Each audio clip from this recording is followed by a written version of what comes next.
प्रिय आत्मीय साथियों, आपको नमन। आपके अंदर छुपे अदृश्य शक्ति को नमन। मित्रों, आज हम मन की अवस्था को लेकर बात करते हैं। मन की दो प्रकार की अवस्थाएं होती हैं। एक अवस्था है ठहरी हुई और एक अवस्था है दौड़ती हुई। हमारा मन दौड़ रहा है और हम मन पर कुछ प्रयोग करते हैं तो हमारा मन ठहर सकता है। और जैसे हमारा मन ठहरता है, हमारे जीवन में एक अनोखा द्वार खुलता है, एक अलग जीवन स्टार्ट होता है। हमारे स्वभाव की जीवन, हमारे प्रकृति के जीवन, हमारे आनंदमय खुशहाल रहने का जीवन। तो आज हम मन की ठहरी हुई अवस्था को लेकर चर्चा करेंगे और मन की दौड़ती हुई अवस्था को लेकर चर्चा करेंगे। अब मन की जो ये अवस्था है, उसको हम कैसे पहचान सकते हैं? क्या हम मन की दौड़ती हुई अवस्था और मन की ठहरी हुई अवस्था को पहचान सकते हैं? बिल्कुल।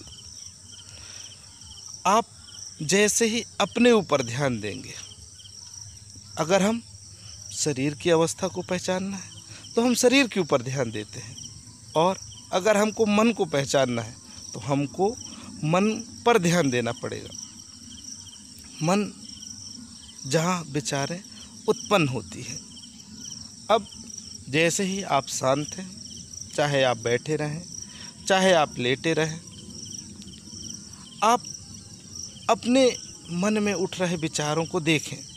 जब हम अपने विचारों पर नज़र डालेंगे तब देखेंगे यार कि हम यहाँ बैठे हैं, हम खाना खा रहे हैं और हमारा मन ऑफिस में है, हमारा मन खेत में है, हमारा मन कॉलेज में है, हमारा मन मंदिर में है, हमारा मन अनेक जगह पर है।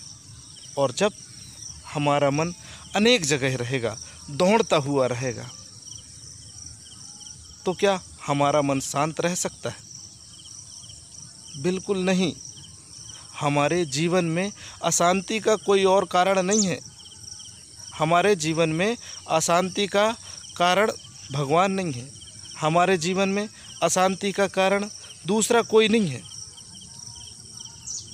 हमारे जीवन में अशांति का कारण हमारा मन है, हमारा दौड़ता हुआ मन। तो जब हम अपने विचारों को देखते हैं तब हमें पता चलता है यार कि हमारा जो मन है दौड़ रहा है। और एक समय ऐसी आती है जब आप अपने विचारों को देखते रहेंगे, आप विचारों से परिचित होंगे, आप अपने मन की कलाकारियों को, चालबाजियों को देखते रहेंगे तो आपका मन शांत होगा। और जैसे ही आप शांत होंगे, आपका जीवन आनंद से भर जाएगा। अब हमें एक बात आती है कि हमारा मन शांत होगा तो हमारा जीवन चलेगा कि नहीं। हमारा जीवन जैसे ही मन शांत होकर रहता है, हमारा जीवन और उमंग के साथ, ऊर्जा के साथ, जोश के साथ चलता है और हम अपने काम को और निपुणता से करते हैं।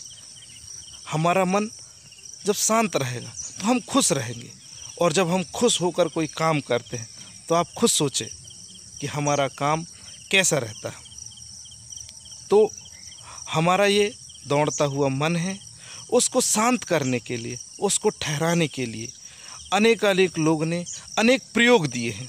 आपको प्रयोग करना पड़ेगा, तभी आपका मन शांत हो सकता है। कृष्ण ने पूरी गीता कही है सिर्फ मन को ठहराने के लिए।